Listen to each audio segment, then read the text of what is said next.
All right, a guy that deals with prospects and the NFL, our draft guy, Ryan Wilson, joining us here on CBS Sports HQ. So there's a few names we could target, but the big one, of course, Jordan Davis. Ryan, what do we think about him in terms of potential prospects? And you have him, though, as one of the best players in the country, but down in the late parts of the first round. I think the Bucs at 28.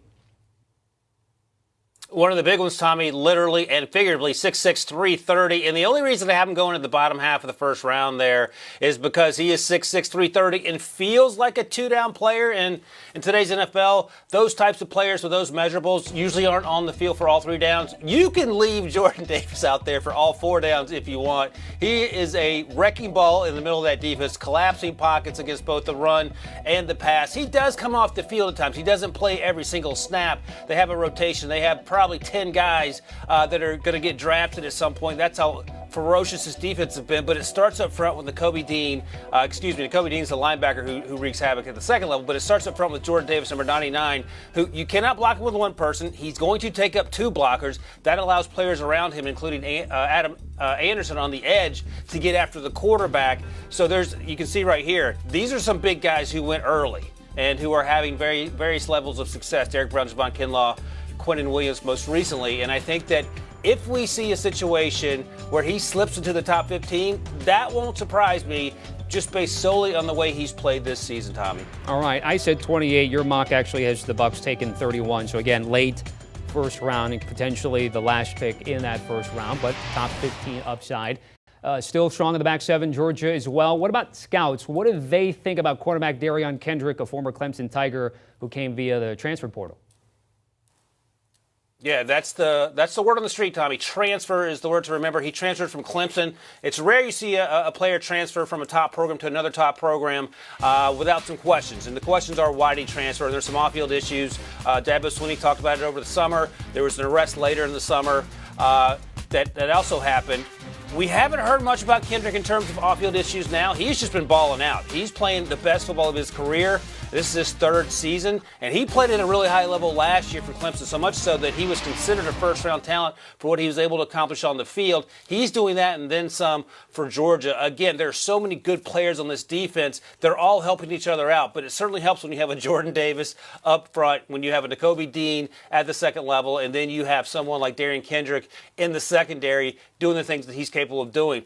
On the field talent is first-round abilities. What NFL teams have to sort through and figure out, has he matured? Is he going to be a guy that won't give you problems once he gets there? Dabo Swinney couldn't say enough good things about Kendrick having a good heart and being a good young man. That just needs to translate day in and day out, and that's what NFL teams will be looking for, Tommy. Fair enough. We'll get to the Florida side of things. Their quarterback, Kaiir Elam, ranked higher on your boards. Got the genes, of course. Dad and uncles played in the league. What are the chances he's the best of the bunch?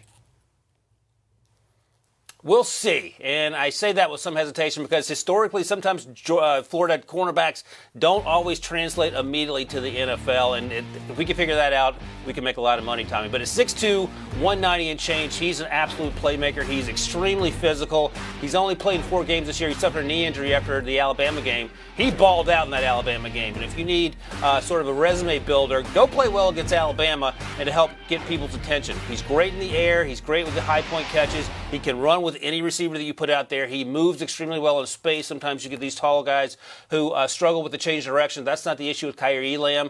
And it's just a matter of him continuing to play well. As I mentioned, only 4 games under his belt, but he came back last week. He'll be ready to go this week, and I expect him to continue to play at a high level. Is he the best cornerback in this draft class? No. Derek Stingley is still there, so unless Derek Stingley changes positions, Kaiir Elam will be battling for the 2nd or 3rd or 4th spot, all likely to go in round 1, Tommy. All right. Right now you've got him going to Philly, which potentially could have 3 first-round picks and address some needs specifically on that side of the ball. Let's get away from this game. Let's talk about another big game, Michigan and Michigan State. The Wolverines defensive end Aiden Hutchison has taken him all the way number 2 in your latest mock draft. Why do you have him so high? What makes him special? This is a great example of a player who returns to school and continues to get better, gets stronger, gets quicker, and builds his draft stock. 2 years ago, I remember watching him thinking, okay, he looks like a day 3 guy, and people were talking him up. Last year, he improved a little bit, but I still didn't think he was a first-round talent. This year, he has been unstoppable just about every single snap, and it's been fun to watch that evolution. It reminds me a little bit in terms of that evolution of Josh Allen, not the quarterback, but the edge rusher from Kentucky, returned for his senior year, put on about 20 pounds of muscle, and just blew up the SEC, so much so that he got a Senior Bowl invite. Then he didn't need to go because he was going to be a top 5 pick. Aiden Hutchison feels like that type of player in terms of how much better he's gotten and how far he's come since 2 years ago. And I think it's easy for me to put him in the top 5 given how consistently he plays both against the run and the pass. We see sometimes these edge rushers flash and then maybe they disappear for a series or two, but we love the athleticism.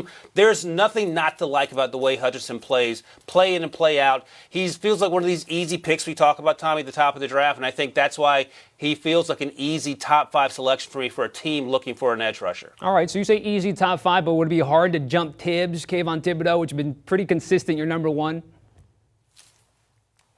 That's a yes, Tommy. He ain't jumping Kayvon Thibodeau. Kayvon Thibodeau's going number 1, unless his legs fall off.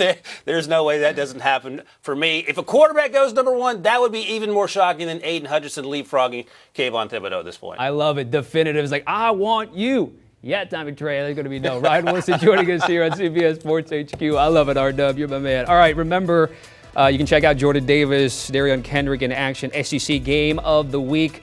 Georgia, top-ranked team in the country. Again, it's the outdoor party you all know about, Georgia and Florida, Saturday, 3:30 Eastern on CBS and Paramount+.